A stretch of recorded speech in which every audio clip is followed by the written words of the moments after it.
dengan Telmo itu Teli. Saya dari Florence, Italia, bersama dengan Pak Sus, atau kita kenal dengan Bapak PM Susbandono dari Jakarta, Indonesia. Halo Pak Sus, Halo, sampai jumpa lagi dengan Teli itu Telmo.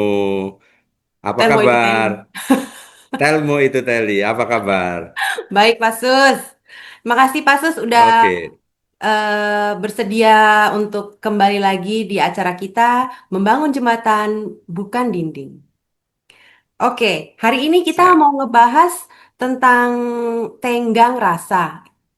Itu kayaknya saya dulu pernah belajar dari zaman saya SD, tenggang rasa. Waktu itu masih pelajaran PMP, pelajaran moral Pancasila. Nah, mungkin Pasus mau ingin lebih menjelaskan yang dimaksud dengan tenggang rasa dan mengapa penting dalam kehidupan sehari-hari.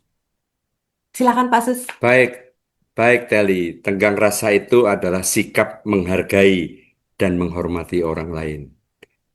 Siapa itu orang lain? Siapa saja. Seperti yang barusan Teli bicarakan bahwa tenggang rasa itu sudah dipelajari sejak kita kecil. Ya, Tetapi ironisnya tenggang rasa itu tak juga bisa terwujud sampai sekarang. Bahkan ada kecenderungan tenggang rasa dari orang-orang itu semakin lama semakin tipis. Saya tidak tahu bagaimana di Italia, tetapi di Indonesia demikianlah adanya. Orang enggan untuk memikirkan orang lain.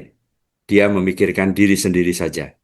Dan itu kelihatan banyak tempat dan kejadian yang membuktikannya. Sekali lagi, tenggang rasa itu menghargai dan menghormati siapa saja orang lain. Apa itu? Bagaimana penjabarannya? Mampu menempatkan diri pada posisi orang lain. Jadi kita harus mengangan-angankan bagaimana seandainya saya sebagai dia. Sebagai contoh, ketika kita parkir mobil di pinggir jalan, pertanyaan pertama yang harus keluar dari rencana itu adalah, apakah dengan parkir mobil di pinggir jalan tidak membuat orang lain kesulitan? Kalau membuat orang lain kesulitan, saya harus mencari tempat parkir yang lebih leluasa. Contoh kecil, tetapi kalau kita nekat untuk parkir di pinggir jalan, atau kita tidak bahkan tidak memikirkan orang lain ketika kita melakukan sesuatu hal yang mungkin menyusahkan orang lain, maka akibatnya adalah orang lain susah. Mungkin tidak hanya satu, mungkin tidak ada dua, tidak hanya dua, tetapi banyak. Itulah betul. sesungguhnya arti daripada tenggang rasa. Tenggang rasa diharapkan akan menimbulkan harmonis di antara manusia, bahkan di antara masyarakat. Tenggang rasa bisa membuat orang damai. Dan yang lebih menonjol lagi, tenggang rasa bisa membuat orang menjadi produktif. Oh gitu. Kenapa bisa Ya, begitu, Pak? betul. Kok jadi Ya, karena produktif? dengan tenggang rasa, maka sebetulnya semua proses kehidupan bisa menjadi lebih cepat, menjadi lebih Oh, lancar, bisa menjadi lebih murah. Dan itu semua adalah produktivitas. Kalau Teli bisa pergi dari suatu tempat ke tempat lain dengan cepat, dengan lancar, dengan murah, itu adalah produktivitas. Tetapi kalau di tengah jalan, hmm. Teli dihadang oleh mobil parkir yang tidak pada tempatnya, maka kecepatan, kemurahan, dan kelancaran itu berkurang. Ini yang membuat produktivitas Teli Oh iya, berkurang juga. benar-benar masuk Begitu akal. juga di mana-mana, di masyarakat, di rumah tangga bahkan, di pabrik, bahkan di negara ini. Ketiadaan tenggang rasa bisa membuat orang itu menjadi tidak produktif. Tetapi ada juga faktor-faktor lain yang tadi sudah saya sebut. Orang itu menjadi tidak damai karena jengkel, karena kesel. Orang itu menjadi tidak harmonis hubungannya karena hubungan itu telah diganggu oleh salah satu di antara mereka. Gitu ya Pak Sus ya. Jadi itu benar-benar mempengaruhi hubungan antar individu, iya kan? Betul, antar manusia. Heeh, Itu antar manusia. heeh. S- Lebih murah itu gimana maksudnya? Saya masih agak bingung. Ya, Produktivitas kalau jadi Teli lebih murah. kalau Teli bisa mencapai suatu tempat dengan lebih cepat, itu artinya lebih murah. Kalau orang bisa masak lebih cepat, itu berarti lebih murah. Kalau orang bisa memproduksi barang lebih lancar dan lebih cepat, itu berarti lebih murah. Kalau taksi bisa jalan ke suatu tempat dengan lebih lancar tanpa ada gangguan di tengah jalan yang tidak berarti, maka itu bisa lebih lancar dan lebih murah. Semuanya itu adalah produktivitas. Oke. Jadi sebetulnya tenggang rasa, saya tadi lupa menjelaskan bahwa dalam bahasa Jawa itu ada kata yang lebih pas, itu namanya tepo seliro. Hmm. Nah, bahasa Jawanya tenggang rasa itu tepo seliro, Mm-mm. bahasa Indonesia tenggang rasa, bahasa Inggrisnya yang mirip-mirip, yang tidak begitu sama tapi mirip itu adalah considerate. Jadi kalau tidak tidak tahu tenggang rasa, tidak tahu tepo seliro, itu disebut sebagai inconsiderate. Hmm. Inconsiderate pun sebetulnya juga mengganggu hubungan antar manusia, keharmonisan antar manusia. Oke, oke, oke. Jadi misalnya kita parkir, tapi kalau nggak sembarangan parkirnya, jadi orang kalau mau lewat jadi lebih cepat gitu jadi apa ya? Jadi Lebih lancar ya, lebih siapa tahu cepat, dia lebih sedang. lancar. Heeh. Kalau misalnya lagi Sehingga ada meeting, buru-buru, itu ada mobil di situ, jadi susah gitu jadinya ya. ya, ya, mengapa itu terjadi? Karena si pemilik mobil yang parkir di situ Hmm. tidak mengandaikan apabila dia kemudian menjadi terhambat oleh parkirnya orang lain.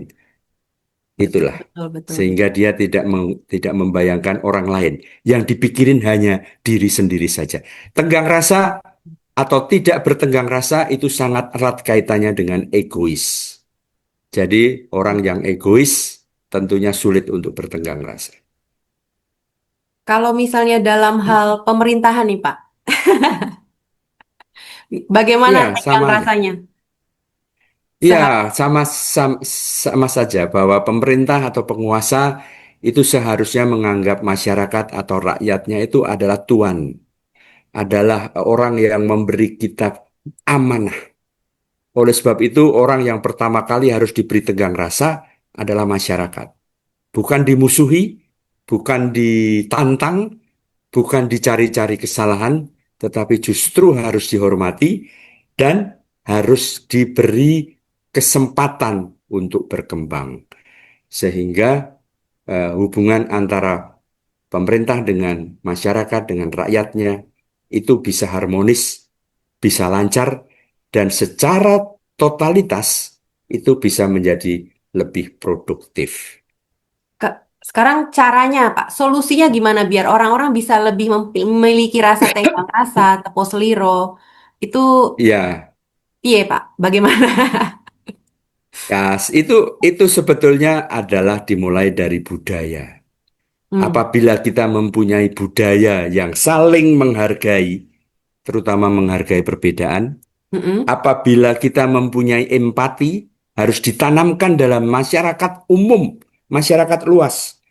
Apabila kita selalu menghindar konflik dan tidak ingin ada konflik dan menjalin hubungan yang baik, jadi ada empat, menghargai perbedaan, empati, menumbuhkan empati dalam setiap diri masyarakat di Indonesia atau di Italia di sana, tidak konflik, jangan sedikit-sedikit marah, jangan sedikit-sedikit berantem, jangan sedikit-sedikit bertentangan. Terus yang keempat adalah hubungan baik. Kita harus selalu menjalin hubungan baik dengan seorang lain, siapa saja mereka. Kalau itu kemudian muncul dalam diri seluruh atau kebanyakan orang di Indonesia, maka tenggang rasa itu akan tumbuh dengan sendirinya. Begitu ya. Benar-benar. Kayaknya susah juga nih untuk ya. Ya, Susah ya. Menurut saya sih susah untuk menimbulkan rasa tenggang rasa baru misalnya dikritik sebentar, kitanya udah emosi duluan gitu kan ya. Padahal ngomongnya ya, pelan-pelan gitu kan, nggak pakai gas. ya, itu benar sekali. Ya. Tidak mudah. Tidak mudah sekali lagi. Tidak mudah. Yang kedua tidak cepat. Dan Nah, yang ketiga tidak murah. Bukan sesuatu hal yang mudah. Bukan sesuatu hal yang bisa kita lakukan dengan cepat. hmm, Bukan sesuatu hal yang kita bisa lakukan dengan murah. Karena ketidakadanya tenggang rasa itu harus ada salah satunya itu jangan memaksakan kehendak. Oh, Jangan jangan memaksakan kehendak. memaksakan Kalau kehendak. Hmm, kehendak diri ya, jangan memaksakan kehendak diri. Saya mau parkir titik. Ini masalah yang contoh yang oke. paling mudah. Iya, Saya mau parkir titik. Peduli amat dengan orang lain yang akan lewat, yang jalannya saya blok, yang kemudian membuat lalu lintas tidak lancar, itu artinya kita tidak menghargai orang lain. benar. Dan padahal semuanya itu justru secara sistem akan menurunkan produktivitas. Baik bagi orang yang tidak mempunyai tenggang rasa maupun orang yang berkorban karena adanya ketidakadanya tenggang rasa. Ketidakadanya ketenggang rasa. Tenggang rasa. Ya kalau tidak ada Ada. tenggang rasa, maka ada orang yang terkorbankan. Jadi Oh, orang yang tidak tenggang iya rasa benar. membuat sistem, membuat masyarakat itu menjadi tidak produktif, menjadi Iya. rugi secara keseluruhan. Padahal kalau semuanya tenggang rasa, maka akan menjadi lebih murah, lebih lancar, dan lebih produktif. Baik, mantap nih. Terus bagaimana harapan Bapak untuk masa depan terkait yang penerapan tenggang rasa ini? Harapan Bapak apa? Harapan saya supaya semua orang belajar tenggang rasa, mulai dari keluarga, mulai dari pendidikan di keluarga, Hmm, pendidikan di sekolah-sekolah. Setiap kita mendidik anak kita yang masih kecil harus dimulai dengan jangan sampai kamu merugikan orang lain. Bagaimana caranya? Andaikanlah, andaikanlah kamu mereka. Apakah kamu ingin melakukan itu sesuatu? Pasti tidak. Karena apa yang dia ingin lakukan itu sesuatu yang tidak bertenggang rasa. Jadi harus hmm, kita mulai pendidikan dari rumah, dari sekolah, ya, dari masyarakat. Kalau di Indonesia itu ada RT, ada RW. Dari sanalah saling menghargai, tidak memaksakan kehendak, itu harus kita kedepankan. kalau di Italia, Pak, kalau menurut saya belum ada itu pelajaran tenggang rasa. Karena saya punya Ya, anak dari sekolah ya. ya. Untuk pelajaran moral kayak seperti itu tuh nggak ada. Jadi makanya memang penduduk sini lebih sendiri-sendiri gitu. Jadi eh, saya melakukan ini, ya kamu melakukan itu gitu, terserah gitu. Jadi akhirnya mereka jadi berantem gitu. Kalau misalnya ada suatu situasi yang benar-benar nggak klop, jadi mereka berantem beneran. Ya, itulah. Sebetulnya batasnya harus jelas. Sesuatu hal yang dilakukan untuk dan oleh dirinya sendiri, silahkan. Oh, Tetapi ketika kita berhubungan dengan orang lain, maka kepentingan orang lain harus juga kita perhatikan. Kita benar. hidup di dunia ini tidak sendirian. Oke, kalau kepentingannya itu baru terbatas pada diri sendiri, utamakanlah kepentingan diri sendiri. Tetapi kalau itu sudah berkaitan dengan orang lain, dengan tetangga, dengan teman sekolah, dengan teman kantor, dengan masyarakat luas, maka hargailah juga kepentingan orang lain. Jangan memaksakan kehendak. Layani juga kebutuhan orang lain. Dijamin, itu ada teorinya, bahwa tenggang rasa yang ditumbuhkan di dalam masyarakat akan membuat masyarakat itu lebih produktif. Oke, oke, oke. Jadi ada nih, saya pernah ketemu bahasa Italinya atau bahasa Inggrisnya dulu deh. If if I put in your shoes, ya gimana Pak? Mungkin Bapak bisa lebih koreksi lagi. Saya udah lupa bahasa Inggris. Bahasa Indonesianya saya tahu. Pakailah seakan-akan kamu memakai sepatu orang lain. Nah, Jangan itu. paksa, Heeh, heeh. jangan paksakan kamu menggunakan sepatu orang lain terhadap kakimu. Benar. Jadi, ya, orang lain punya sepatu, kita Heeh. punya sepatu. Orang lain punya ukuran kaki, kita punya ukuran Ya, kaki. Jangan paksakan orang lain menggunakan sepatu kita, dan jangan paksakan kita menggunakan sepatu orang lain. Tetapi kita harus menghargai bahwa sepatu orang lain, sepatu kita adalah cocok dan pas untuk diri kita.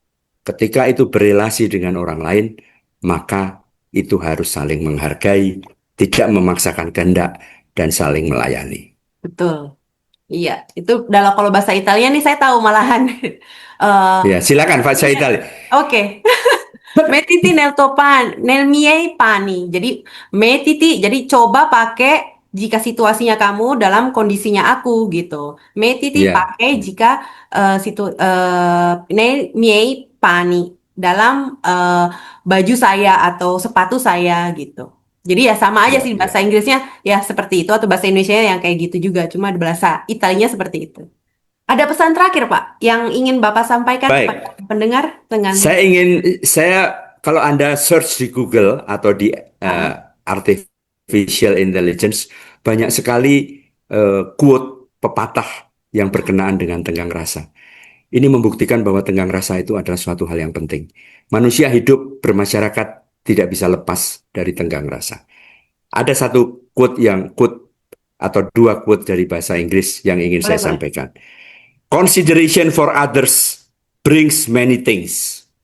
Saya ulangi, consideration for others brings many things. Ya. Menimbang rasa orang lain banyak sekali manfaatnya. Itu dikemukakan oleh John Wooden. John Wooden itu seorang coach basket terkenal di Amerika. Oke. Yang kedua, ini sebuah quotes juga pepatah dalam bahasa Inggris. Ya. The only true source of politeness is consideration. Satu-satunya satu-satunya eh, sopan santun, sumber kesopan santunan adalah tenggang rasa. Ini dikemukakan oleh William Gilmore Simms. Dia seorang novelis dari Amerika juga. Sampai Luar jumpa biasa. lagi. Bagus banget Pak. Ini quote-nya penting. Terima kasih banyak Bapak atas waktunya. Sampai ketemu lagi ya Pak dengan bahasan yang Sampai lain. jumpa lagi. Terima kasih.